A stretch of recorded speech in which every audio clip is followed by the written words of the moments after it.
इस मांग पर बोलने का मौका दिया, इसके लिए धन्यवाद। मेरा विधानसभा क्षेत्र नीम का थाना पानी की भारी कमी से जूझ रहा है। बहुत समय पहले से इसे डार्क जोन घोषित कर दिया गया है। पानी 1200 फीट से पहले आता नहीं है। बहुत सारे बोर सूखे निकलते हैं और जो पानी आता है वो पीने के योग्य नहीं होता। उसमें फ्लोराइड की मात्रा बहुत ज़्यादा होती है। मजबूरी में उसे जनता को पीना पड़ता है। अधिकांश हैंडपंप पूरी तरह से नकारा हो चुके हैं। जल जीवन का मिशन का काम शुरू हुआ तो लोगों को एक आस बंधी कि शायद अब पीने के पानी की कमी से छुटकारा मिलेगा, परंतु जल जीवन मिशन के तहत हो रहे कार्यों को देखकर वह भी टूटने लगी है। एक भी पंचायत मंत्री महोदय ऐसी नहीं है जिसमें जल जीवन मिशन का काम पूरा हो गया हो। कहीं पाइपलाइन टूट गई, डल गई है, कहीं टंकी बन गई है, कहीं पे बोर खुद गया है, लेकिन पूरा काम किसी भी पंचायत में नहीं हुआ है।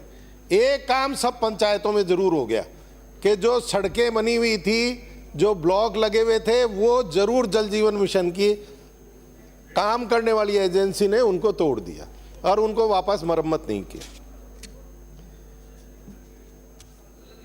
एक जो सूखे बोर निकल गए हैं, ड्राई चले गए हैं, उनके एवज में कोई इसमें योजना में कोई प्रावधान नहीं है कि उनकी जगह दूसरे बोर लगाए जाएं। अभी तक हमारे इलाके में दूसरे बोर नहीं लगे।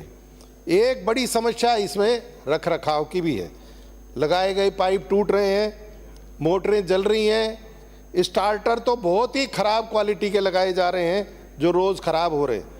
आगे जाकर ये योजना भगवान भरोसे ही चलेगी, इन कर्मचारियों के भरोसे नहीं चलेगी। आज पीने के पानी की यही स्थिति है कि शहर में व गाँव में लोग बहुत परेशान हैं। महिलाएं दूर दूर से सिर पर पीने का पानी लेकर आती हैं। चालू बोरिंग में हैंडपंपों की मरम्मत नहीं हो रही है, न तो सामान है और न कर्मचारी हैं। लोग परेशान होकर टैंकर से पानी डलवाते हैं। पानी घरों में कई कई दिन से आता है। एक योजना सोलर ट्यूबवेल की ग्रामीण क्षेत्र के लिए बहुत उपयोगी है। पिछली बार सरकार ने 10-10 सोलर के ट्यूबवेल दिए थे, वो बहुत उपयोगी रहे। मेरा आपसे निवेदन है कि आप सभी विधानसभाओं में जहां पानी की कमी है, ग्रामीण क्षेत्र में सोलर के 10-10 ट्यूबवेल जरूर दें। कुंभाराम लिफ्ट परियोजना बनी, जिसका नाम बदलकर और सीकर नीम का थाना व झुंझुनू जिले के शेष रहे गांव व कस्बों को सतही पेयजल उपलब्ध कराने हेतु इंदिरा गांधी नहर आधारित प्रस्तावित वृहद पेयजल योजना किया गया। इस योजना के तहत 6 विधानसभा क्षेत्रों के 1161 कस्बों ढाणियों और 18 कस्बों को पानी देने की योजना बनी। RD 103 से ये पानी लाकर सीकर और झुंझुनू में देना था। ऐसी महत्वपूर्ण समस्या का इस बजट में कहीं जिक्र भी नहीं किया गया। कोई 1 रुपया भी इस योजना के लिए नहीं दिया गया, जिस योजना का काम बड़े स्तर पे पूरा हो चुका है। सारी राज्य स्तरीय योजना स्वीकृति की 37वीं बैठक में इसका अप्रूवल हो चुका है। आपके पिछले बजट में भी आपने 7,583 करोड़ रुपए की इस योजना पर मोहर लगाकर ये स्वीकृति दे दी थी कि ये योजना लोगों को आस बंधी थी कि अब आपके कार्यकाल में जरूर पूरी होगी। RWSSC को कार्यकारी एजेंसी भी नामित किया जा चुका है। स्टेट का और सेंटर का कितना शेयर रहेगा ये सब भी तय हो चुका था, लेकिन इसके बावजूद इस योजना का नाम बजट में नहीं लिए जाने से लोगों में ये आशंका पैदा हो रही है कि आप इस योजना के लिए गंभीर हैं या नहीं हैं। कृपया मंत्री जी जब जवाब दें तो ये बताएं सदन को कि इस योजना का कार्य की क्या स्थिति है, कब तक ये पूरा होगा, कब तक धरातल पे आएगा और कब तक इन क्षेत्रों से लाभान्वित होने वाली जनता को इसका पानी मिलेगा।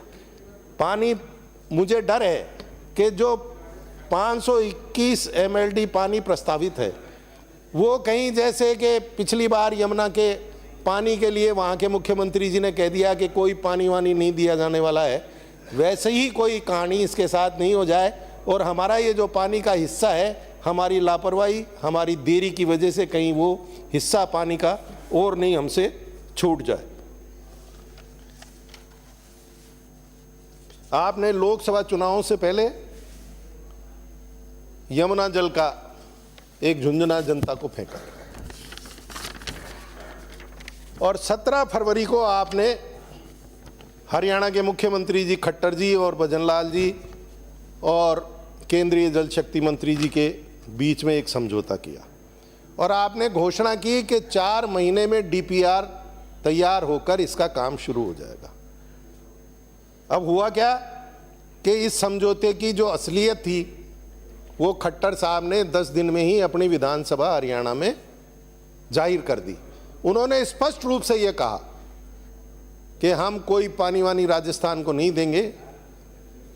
जो अतिवृष्टि का पानी है, जो बाढ़ का पानी है, वो 15-20 दिन तक अतिरिक्त रहेगा हमारे पास, जो हमारे काबू में नहीं रहेगा वो पानी हम राजस्थान को देंगे और उसमें से भी हम 25% पानी स्वयं रखेंगे और बाकी का पानी देंगे और अंडरग्राउंड पाइपलाइन के जरिए ये पानी राजस्थान को दिया जाएगा। मेरा आपसे निवेदन है कि 17 फरवरी को, आज मार्च शुरू हो गई, 24 की जगह 25, 1 साल से ऊपर हो गया। इस योजना का क्या हो रहा है? इसकी डीपीआर बन रही है कि नहीं बन रही है? अगर बन रही है तो कौन सी एजेंसी है जो इस डीपीआर को बना रही है? कृपया सदन के पटल पे रखें। आपने समझौता तो आज तक सदन में नहीं रखा कि आपने क्या समझौता किया यमुना का, लेकिन कम से कम मेहरबानी करके इतना तो बता दीजिए कि फला एजेंसी इसकी डीपीआर तैयार कर रही है और इतने दिन में इसकी डीपीआर तैयार हो जाएगी और इतने दिन में वो जो भी कुछ पानी मिलने वाला है, भले ही से वो 1 क्यूसेक है चाहे 1000 क्यूसेक है, वो पानी कब तक राजस्थान की जनता को मिलेगा।